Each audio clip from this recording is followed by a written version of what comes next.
Well, thank you very much. My fellow Americans, I greet you this morning from the White House to announce a major breakthrough toward achieving a better future for Syria and for the Middle East. It's been a long time. Over the last 5 days, you have seen that a ceasefire that we established along Syria's border has held, and it's held very well, beyond most expectations. Early this morning, the government of Turkey informed my administration that they would be stopping combat and their offensive in Syria and making the ceasefire permanent, and it will indeed be permanent. However, you would also define the word permanent in that part of the world as somewhat questionable. We all understand that, but I do believe it will be permanent. I've therefore instructed the Secretary of the Treasury to lift all sanctions imposed on October 14th in response to Turkey's original offensive moves against the Kurds in Syria's northeast border region. So the sanctions will be lifted unless something happens that we're not happy with. This was an outcome created by us, the United States, and nobody else, no other nation. Very simple. And we're willing to take blame, and we're also willing to take credit. This is something they've been trying to do for many, many decades. Since then, others have come out to help, and we welcome them to do so. Other countries have stepped forward. They want to help, and we think that's great. The nations in the region must ultimately take on the responsibility of helping Turkey and Syria police their border. We want other nations to get involved. We've secured the oil, and therefore a small number of U.S. troops will remain in the area where they have the oil.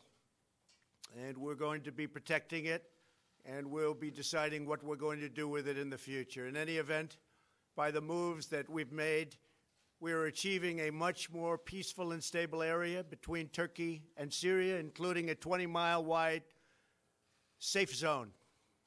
An interesting term, safe zone. That's the term we're using. Hopefully, that zone will become safe. Thousands and thousands of people have been killed in that zone over the years. But it's been sought for many, many decades, and I think we have something that's going to be strong and hold up. Turkey, Syria, and all forms of the Kurds have been fighting for centuries.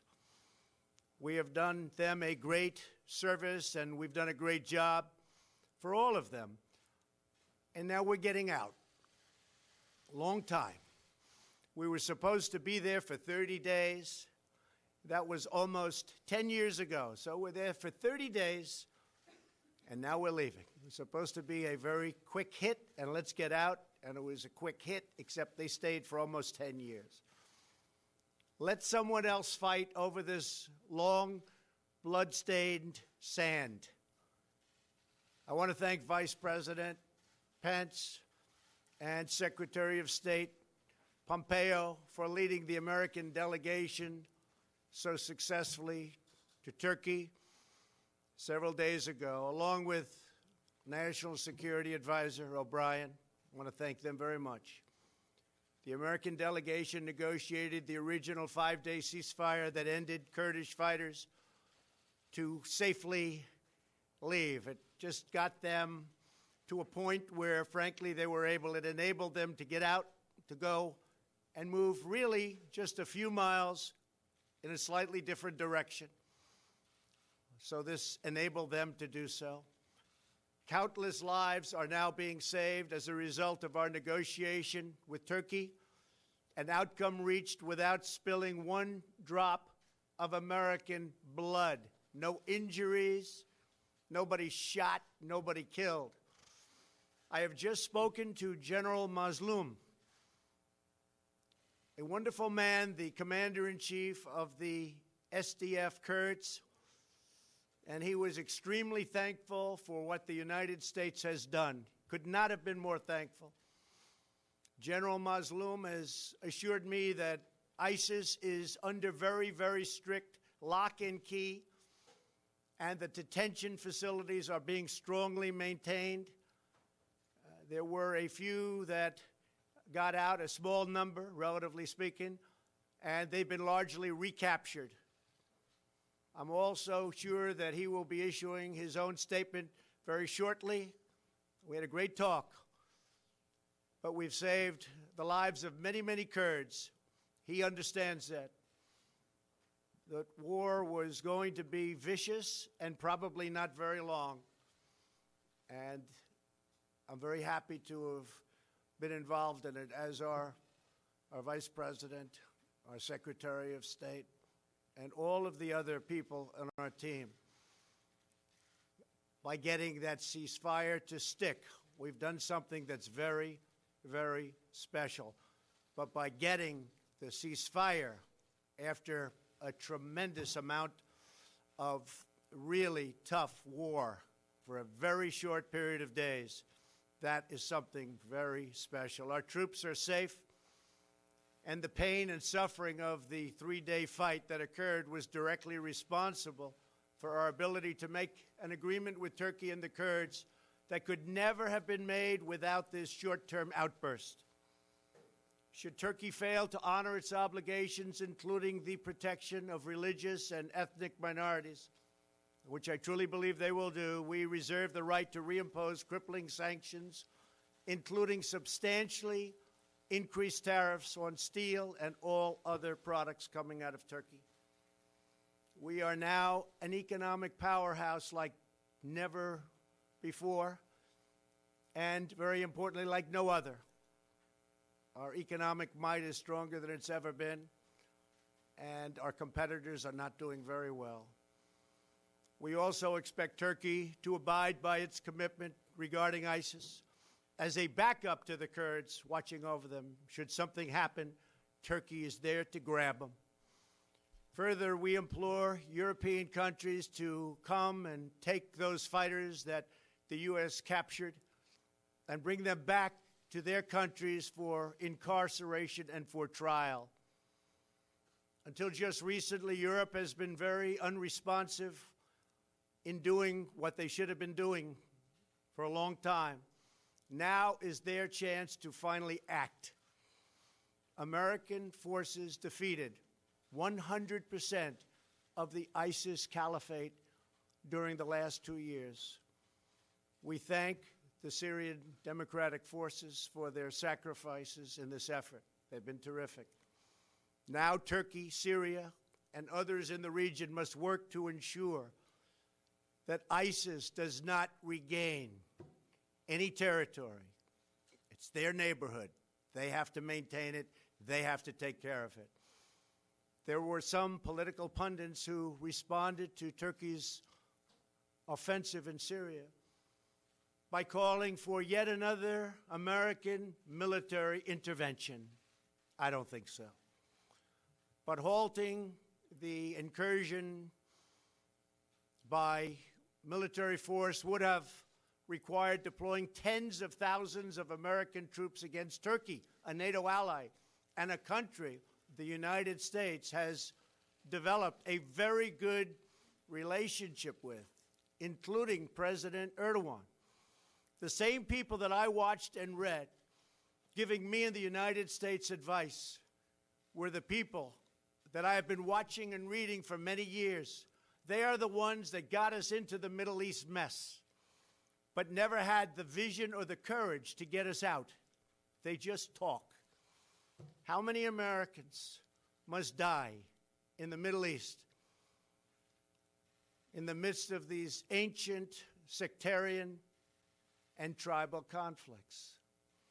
After all of the precious blood and treasure America has poured into the deserts of the Middle East, I am committed to pursuing a different course, one that leads to victory for America.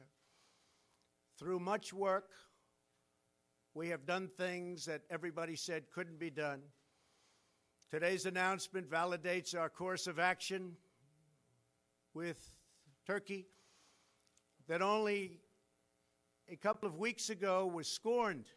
And now people are saying, wow, what a great outcome. Congratulations. It's too early to me to be congratulated, but we've done a good job. We've saved a lot of lives. Most importantly, we have avoided another costly military intervention that could have led to disastrous, far-reaching consequences. Many thousands of people could have been killed. The last administration said Assad must go. They could have easily produced that outcome, but they didn't. In fact, they drew a very powerful red line in the sand. You all remember the red line in the sand when children were gassed and killed, but then did not honor their commitment as other children died in the same horrible manner.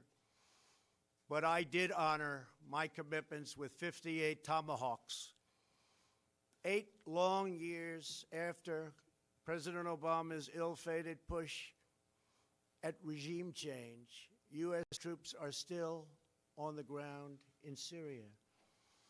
More than 500,000 people are dead, hundreds of thousands are terribly injured, and millions more Syrians are displaced. It really is a nightmare of misery. Across the Middle East, we have seen anguish on a colossal scale. We have spent $8 trillion on wars in the Middle East, never really wanting to win those wars. But after all that money was spent and all those lives lost, the young men and women gravely wounded so many, the Middle East is less safe, less stable, and less secure than before these conflicts began. The same people pushing for these wars are often the ones demanding America open its doors to unlimited migration from war-torn regions, importing the terrorism and the threat of terrorism right to our own shores. But not anymore.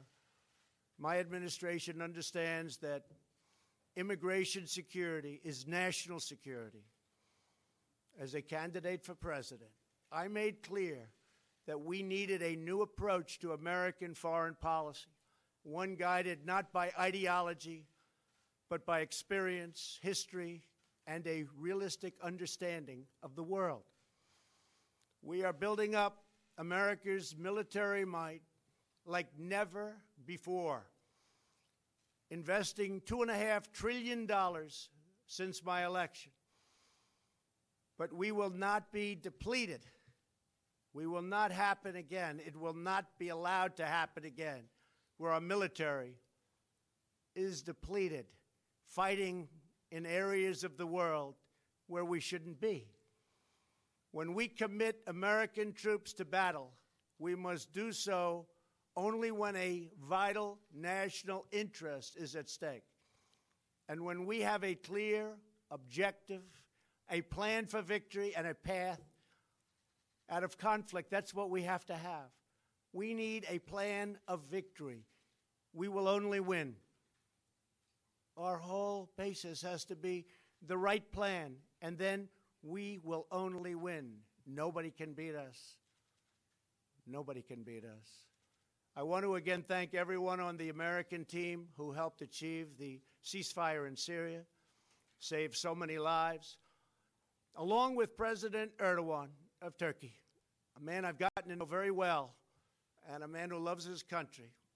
And in his mind, he's doing the right thing for his country. And we may be meeting in the very near future.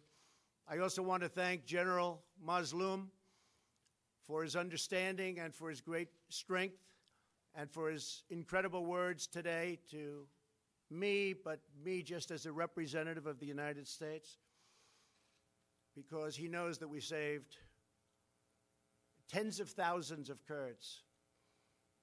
And we're not talking in the long term, we're talking in the short term. We're talking something that was going on immediately and something, frankly, that was planned for a long time.